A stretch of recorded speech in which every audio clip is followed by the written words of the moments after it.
Iyi ni radiyo ijwi ry'Amerika.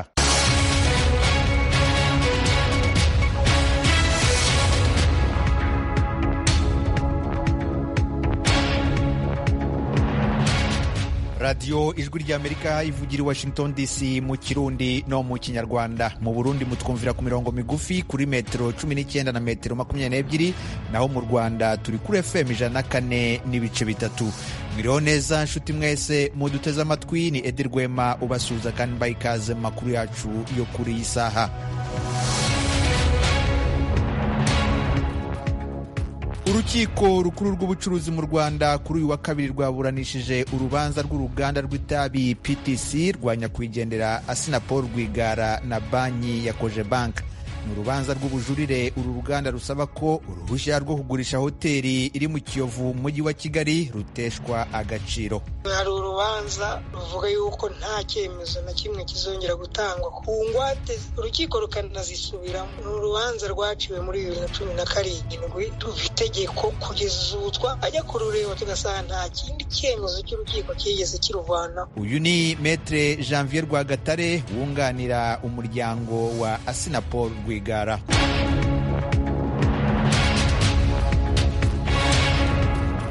Sosiyete Moderna ikora imiti muri Amerika ivuga ko u Rwanda, Senegal na Afurika y'Epfo ari bimwe mu bihugu ishobora kubakamo inganda zayo zikora inkingo ku mugabane wa Afurika.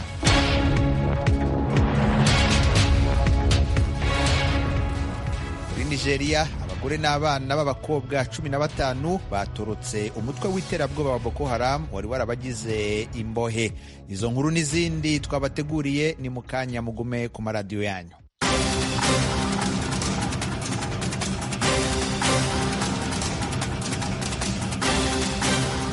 Amakuru yacu yo kuri iyi saha turayahera ku makuru avugwa hirya no hino ku isi.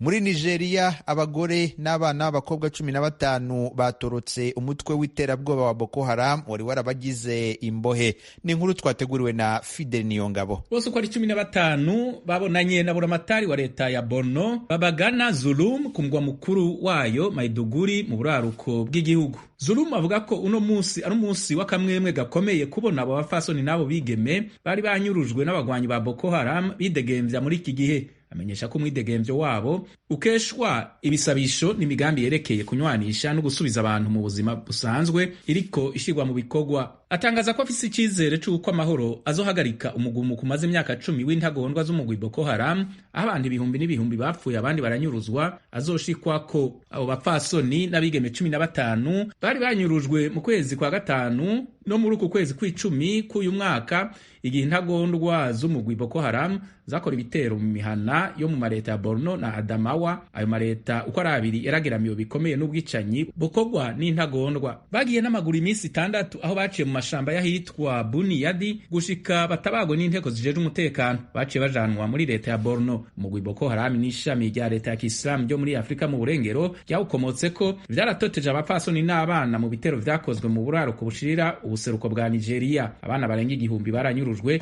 kuva mu mwaka wa 2013 nk'uko bitangazwa n'ishirahamwe ONU. Fideli Niyongabo akomeze atugezaho iyi nkuru ijyanye n'uko Sosiyete Moderna ikora imiti muri Amerika ivuga ko u Rwanda, Senegal na Afurika y'Epfo ari bimwe mu bihugu ishobora kubakamo inganda zayo zikora inkingo ku mugabane wa Afurika.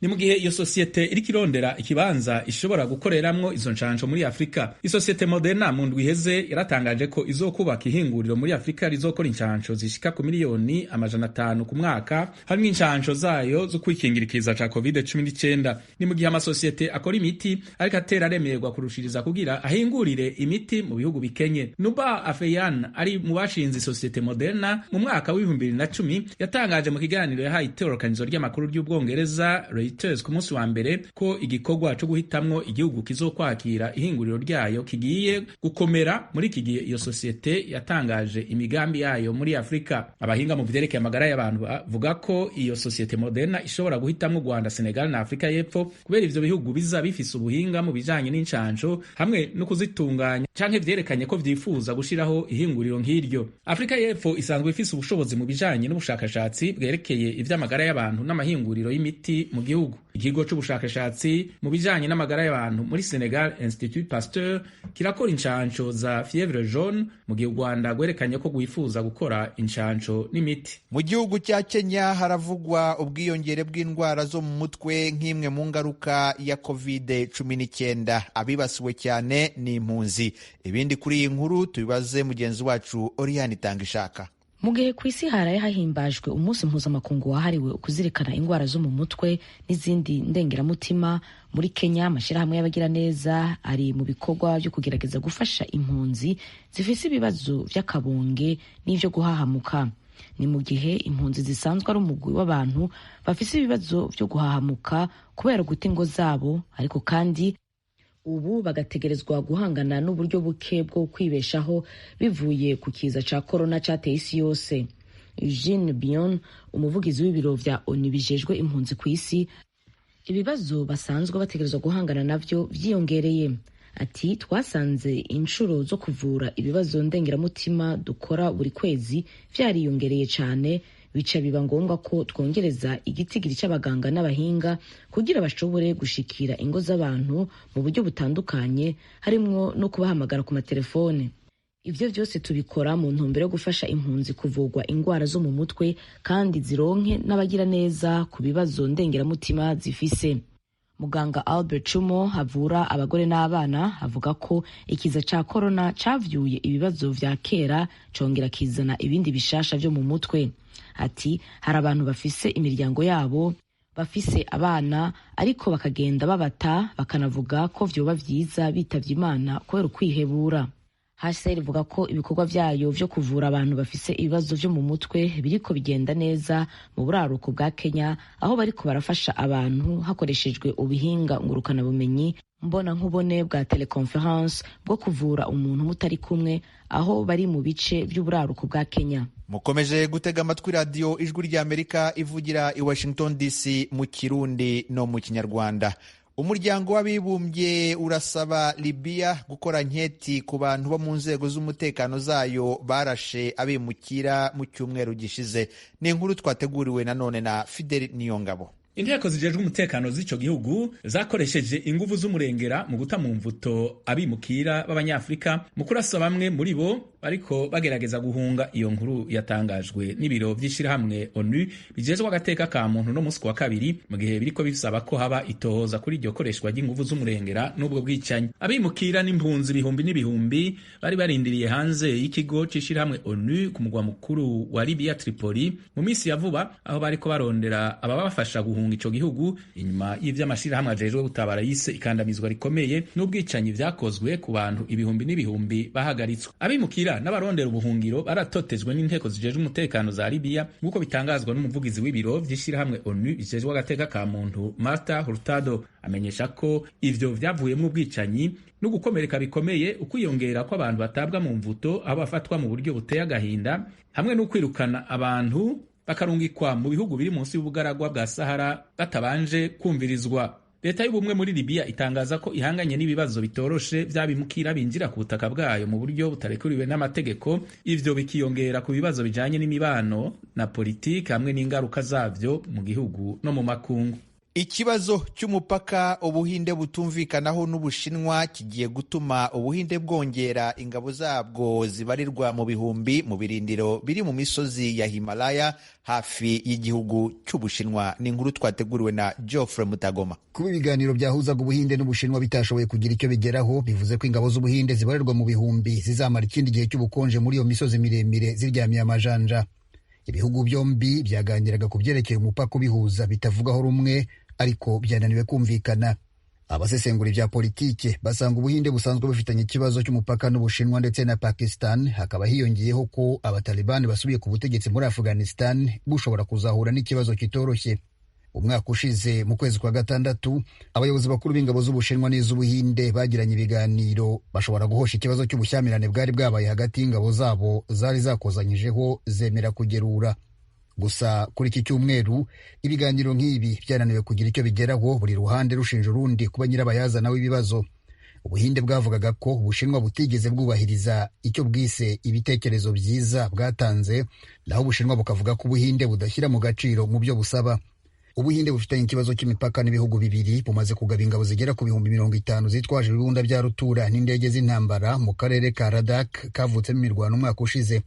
Ubushinwa nabwo bwongereye ingufu za gisirikare mu karere ka Tibet gahana imbibe n'Ubuhinde, bivuze ko buri ruhande ruryamiye amajanja nk'uko bitangazwa n'impuguke mu by'ubushakashatsi muri fondasiyo ya New Delhi. Amakuru yacu hirya no hino ku isi tuyasoreze muri Korea ya ruguru, aho umukuru w'icyo gihugu uyu munsi yasuye ahari intwaro za kirimbuzi zishobora kurasa ibisasu bikagera ku butaka bwa Leta Zunze Ubumwe za Amerika. Oriane Itangishaka aratubwira ibindi kuri iyi nkuru. Mu bikorwa byo gusuzuma ibigwanisho ruhonyanganda bishasha vya nucleaire biheruka guhingurwa, Perezida wa Korea mu buraruko yararahiye avuga ko hagiye gutunganya neza igisirikare cyo guhangana n'ivyo yise agasotoro kabandanya kugirwa na Leta Zunze Ubumwe za Amerika. Ibi vyatangajwe n'ikinyamakuru ca Leta ya Korea mu buraruko. Ejo ku munsi wa mbere mwihayanisha ridasanzwe ry'ibigwanisho vya gisirikare, Perezida Kim yafashe umwanya wo gushikiriza ijambo avuga ashimitse ko inguvu za gisirikare afise zitari zo gukoresha ku banyagihugu kandi ko hadakwiye kuzokwigera haba irindi canishamwo hagati y'abanyekorea. Itororokanizo ry'amakuru muri Korea mu buraruko KCNA ejo kuwa mbere yavuze ko Perezida Kim yavuze ati Amerika iguma ivuga ko itabangamiye igihugu cacu ariko nta bikorwa biboneka vyo twemeza ko itatubangamiye. Abategetsi ba Leta ya Korea mu buraruko bamenyesha ko iryo hayanisha ry'ibigwanisho KCNA ivuga ko ryari rijanye n'urubanza rwo guhimbaza imyaka 76 kuva umugambwe w'abakozi uri ku butegetsi uvutse, ryabaye irya mbere rikomeye kuva Perezida Kim afashe ubutegetsi mu mwaka w'2011. Amerika imaze gusaba Korea mu buraruko ibiganiro ivuga iti nduguriye twamugina ahariho hose umwanya uwari wo wose, ndugaye twamugina atakirinze gusabwa. Yamara Perezida Kim ivyo arabinegura avuga ko uwo mubonano basaba ari umugambi wo guhisha inyifato mbi Amerika ifise mu migenderanire yabo na Korea ya ruguru, agasaba ko bokura ibihano bafitiye igihugu ciwe bakongera bagahagarika imyimenyerezo ya gisirikare bagirana na Korea y'Epfo imbere y'uko ibiganiro hagati yabo bibandanya.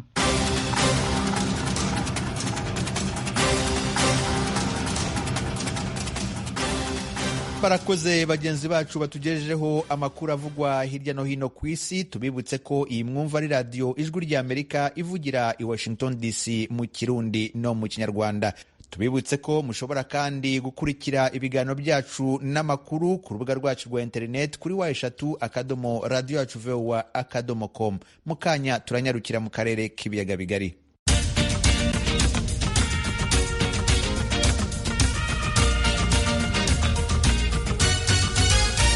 Amakuru yo mu karere k'ibiyaga bigari. Perezida Paul Kagame w'u Rwanda yanenze ibihugu bisaba ko u Rwanda rurekura umunyapolitike Paul Rusesabagina wakatiwe gufungwa imyaka 25 mu Rwanda.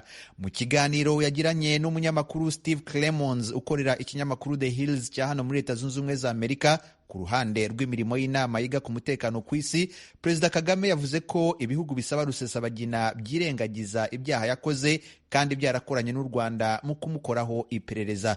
Umunyamakuru w'Ijwi rya Amerika Temistokle Mutijima yakurikiranye icyo kiganiro adutegurira inkuru irambuye. Amagambo ya Perezida Kagame aje nyuma y'aho inteko nshingamategeko y'umuryango w'ubumwe bw'Uburayi yaherukaga gutora yemeza ku bwiganze buri hejuru umwanzuro usaba ko bwana Rusesabagina ubufungiye mu Rwanda yarekurwa ndetse agahita yoherezwa mu gihugu cy'Ububirigi nta kindi kigombye gusabwa. Abadepite bagera kuri 660 nibo batoye bemeza uwo mwanzuro ku majwi 2 ya oya, mu gihe abagera kuri 18 bifashe mu gutorera uyu mwanzuro. Paul Rusesabagina yamenyekanye cyane ku ruhando mpuzamahanga muri filimi Hoteli Rwanda ivuga ku ruhare rwe mu kurokora abari bahungiye muri Hoteli de Mille Collines mu gihe cya Jenoside mu 1994. Uyu yegukanye ibihembo bikomeye birimo n'icyo yahawe n'uwari perezida wa Amerika George Walker Bush mu 2005. Ku bwa Perezida Kagame abamusabira kurekurwa bafite impamvu zabo zitari iz'ubutabera. The same people that created that celebrity status have to work abo bamuremyemo ikirangirire bagomba nyine gushaka uko bamurekuza ndetse baburizamo uruhare rwe rwose batitaye ku bagizweho ingaruka n'ibikorwa bye cyangwa batanitaye ku bandi bareganwa banaburaniye hamwe. Aho rero niho bitangarije kuko ubwo bihindutse aho umunyabubasha mu buryo bwose wabishyiramo azaza gutegeka ati oya uyu mugabo mbere na mbere nitwe twamugize ikirangirire, ibyo yakoze byose ntacyo biturebaho, agomba kurekurwa kubera ko ari umuturage wa Amerika cyangwa se umwenegihugu w'Ububiligi. Uretse ibyari byatangajwe n'umuvugizi wa leta y'u Rwanda kuri Twitter, ni ubwa mbere u Rwanda rugize icyo ruvuga mu buryo bweruye kuri uyu mwanzuro inteko y'ubumwe bw'Uburayi yemeje usabira Paul Rusesabagina kurekurwa. Ni umwanzuro ariko waje ukurikira ibindi byagiye bitangazwa n'imiryango mpuzamahanga nka Rantos Foundation yo muri Amerika ndetse na bamwe mu bategetsi cyane mu bihugu by'Ububiligi na Leta Zunze Ubumwe za Amerika byamagana icyo bise ishimutwa n'iburanisha bavugaga ko ritanyuze mu mucyo rya Bwana Rusesabagina. Abo bose bakaba barahurizaga ku gusaba ko yarekurwa byihuse ndetse agasubizwa mu muryango we. Mu kiganiro cye, Perezida Kagame yabaye nk'ukurira inzira ku murima abo bose ko ibyo basaba bidashoboka. Iyo miryango cyangwa se ibyo bihugu birakomeye, ariko kandi ntekereza ko natwe tugomba kwita ku mutekano w'abaturage bacu kandi tuzabikora mu buryo bwemewe n'amategeko ndetse dushimitse cyane. Ubwo bazagume mu nkuru zabo za Hollywood, ariko aho bikora ku buzima bwacu, ubuzima bwacu budufitiye agaciro ku rwego rumwe nk'urwo bugafitiye Ababirigi, Abanyamerika cyangwa abandi bose bashaka kubyinjiramo. Ubusabe bwo kurekura Bwana Paul Rusesabagina bwongeye kwiyongera nyuma y'aho akatiwe n'inkiko zo mu Rwanda gufunga imyaka 25 nyuma yo kumuhamya ibyaha bifitanye isano n'iterabwoba. Ibyo bishingiye ku bitero byagabwe ku Rwanda n'umutwe wa FRN ushamikiye ku mpuzamashyaka MRCD yahoze ayoboye. Ibihugu by'Ububiligi na Amerika byagaye inenge zagaragaye mu rubanza rwe, aho byavuze ko uburenganzira bw'ubwunganizi butubahirijwe. Paul Rusesabagina ubwe yari yaramaze kwikura mu rubanza avuga ko nta butabera yiteze. Urukiko rukuru rw'ubucuruzi mu Rwanda kuri uyu wa kabiri rwaburanishije urubanza rw'uruganda rw'itabi PTC rwa nyakwigendera Assinapol Rwigara na banki Cogebanque. Ni urubanza rw'ubujurire uru ruganda rusaba ko uruhushya rwo kugurisha hoteli iri mu Kiyovu ruteshwa agaciro, ruvuga ko rwatanzwe mu buryo budakurikije amategeko.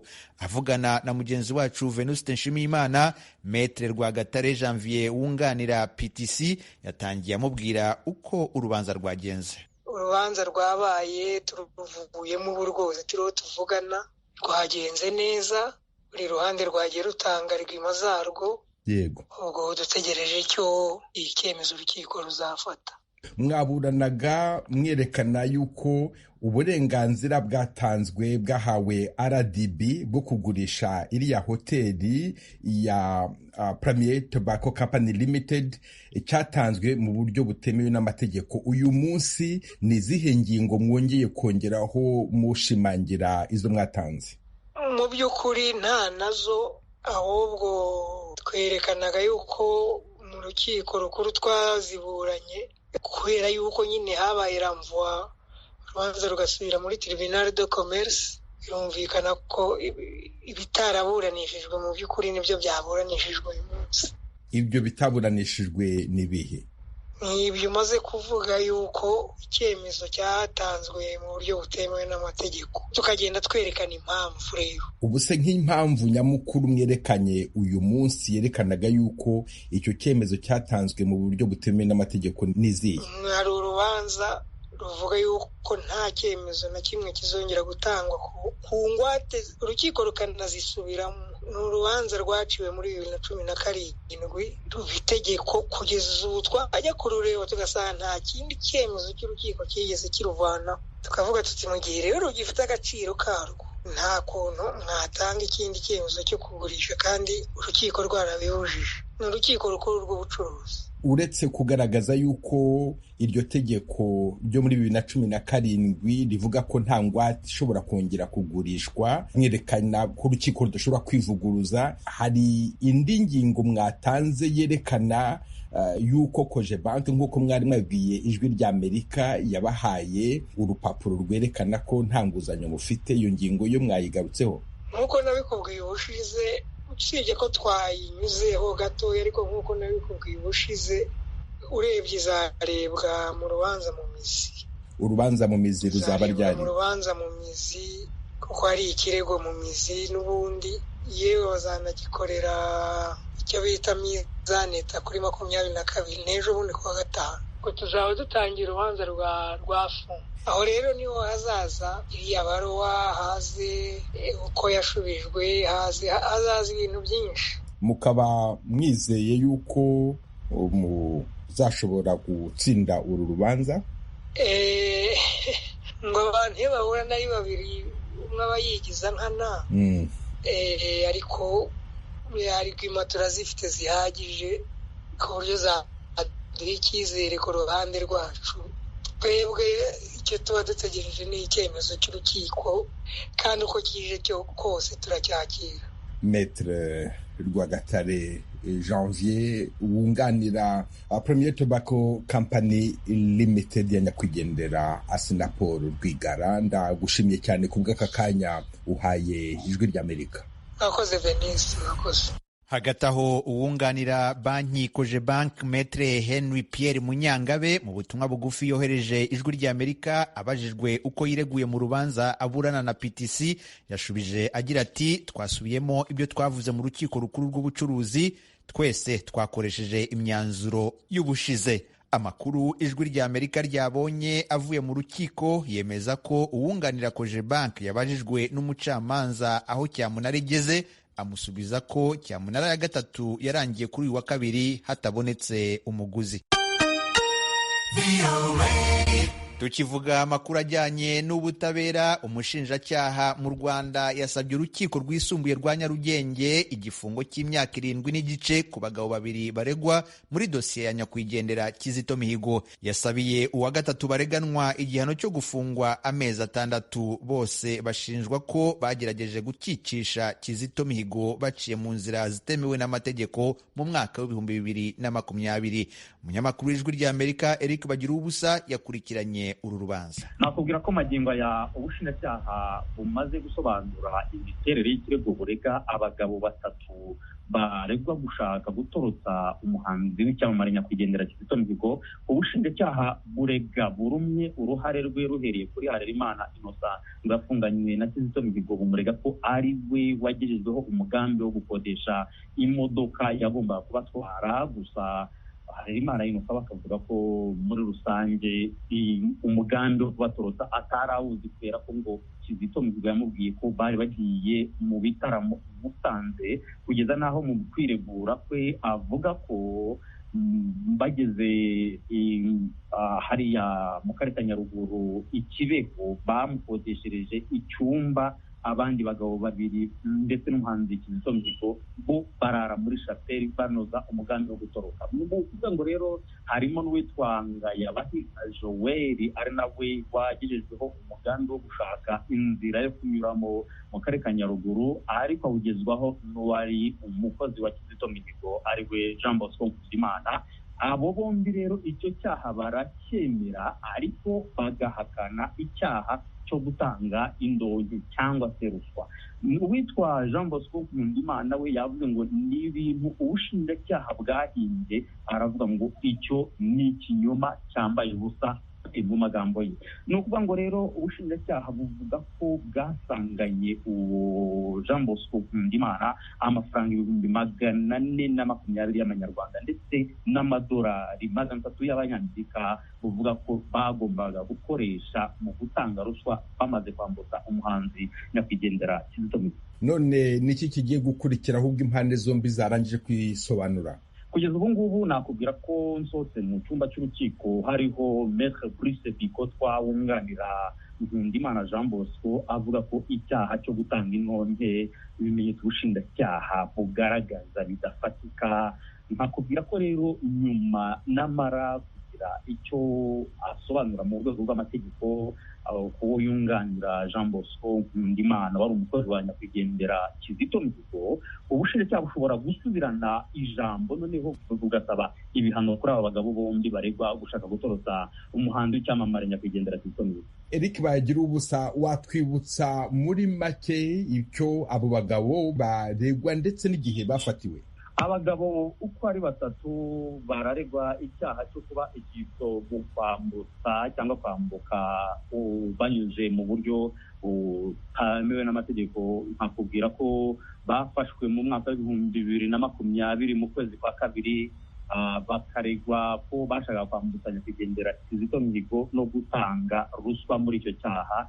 Ariko noneho nkakwibutsa nanone ko nyakwigendera Kizito Mihigo we yahise yitaba Imana muri uwo mwaka w'2020 mu buryo butavuzweho rumwe, kubera ko inzego za leta zivuga ko yiyahuye mu gihe abandi kandi bavuga ko ahubwo yaba yaranigiwe muri kasho za polisi. Eric bagira ubusa, umunyamakuru w'Ijwi ry'Amerika ku rukiko rwisumbuye rwa Nyarugenge i Kigali. Ikomeza urukurikirane, ndagushimiye cyane kandi nkwifurije akazi keza. Ndagushimiye nanjye Venute Nshimiyimana kandi nawe ugira akazi keza. Mukomeje gutega amatwi radiyo Ijwi ry'Amerika ivugira i Washington DC mu Kirundi no mu Kinyarwanda. Kuri uyu wa mbere isi yizihije umunsi mpuzamahanga wahariwe umwana w'umukobwa. Uyu munsi ugeze abatuye mu nkambi ya Nduta muri Tanzania bugarijwe n'ibibazo bitagira ingano. Umunyamakuru w'Ijwi ry'Amerika James Jovini yavuganye na bamwe mu bakobwa n'abangavu muri iyo nkambi. Kuri jewe nibaza ko uno munsi ni udufasha kwibutsa abandi bakobwa bose yuko bafise amahirwe amwe nk'ay'abahungu. Ibiharuro wabivuze mu kanya by'uko abahungu aribo babona amahirwe menshi mu kwiteza imbere mu buzi. Mugabo uno munsi numva umengo ni umunsi dukwiriye kubisemerera, tukongera tukabyibutsa abana bacu, tukabyibutsa abakobwa bose yuko aho umuhungu yashoboye gushika n'umukobwa arahashobora. Mu gushinga ikigo Infinity Group wiyumviraga umwana w'umukobwa w'umurundikazi warangizaga amashuri ntabona akazi, watekerezaga nde? Jewe mu gushinga rino shirahamwe ntibisanzwe ko niyumvira umukobwa, kuko jewe nsanzwe ndi umwana w'imfura mu muryango w'abakobwa batatu. Hama twarezwe n'umubyeyi atwumvisha yuko uko tutari abakobwa tudashobora gushika kure. Hanyuma nibisanzwe ko mu byo nkora byose bishira imbere cyane cyane uruhara rw'umukobwa. Ino mu Burundi abakobwa nibyo baratubwira yuko dushobora gushika hose, mugabo hari abatabizi, hari abacibaza ruguru yuko umukobwa ari uwo kurera abana gusa, ari uwo kuguma mu rugo, ari uwo gukora ubuzi bubayabaye. No munsi jewe mu gushinga rino shirahamwe ni nko kuba icyitegererezo no kwemeza yuko abakobwa, abigeme, abagore bashobora gushika no mu myanya minini mikuru mu kuyobora abantu, mu kwiteza imbere, mu butunzi, bakaba directeur, bakaba architect, bakaba abantu bakora ubuzi bwose umuhungu ashikako. None ni izihe ngorane uhura nazo nka rwiyemezamirimo w'umukobwa? Umukobwa ashatse gutera imbere cyangwa gukora ibyo abandi bose bakora, hari ibyo batubwira ko urugo ni rwo rwa mbere, ntiwoja cyane kurondera carrière professionnelle, kandi hariho abana bagukeneye muhira, hariho ibikorwa wowe utegereza gukora. Umukobwa ateye imbere hakiri kare atarajya kubaka ugwiwe, bamubwira ko atazoronka umuntu amutwara kuko atamugabo ashobora kwemera umukobwa yashoboye kubona amafaranga hakiri kare. Ayo yose n'amastereotype, ibyo ni bike mu ntambamyi zishobora kuboneka ngaha, mugabo biva ku mastereotype kandi bishobora guhinduka ari uko abagore n'abagabo bagiye hamwe hanyuma bakavuga ingaruka nziza zo kuha amahirwe amwe ku bana bose, abahungu n'abakobwa. none ibanga ryawe madame Elvine Floriane Murame, ibanga ryawe ni irihe? wabigenje ute kugira ngo ushobore kwiteza imbere ugere ku ntambwe ugezeho kandi uri umukobwa nk'uko wabivugaga? nagize amahirwe yo kuvukira mu muryango bemera yuko abana bose bafite amahirwe amwe, twari abakobwa gusa nabivuze.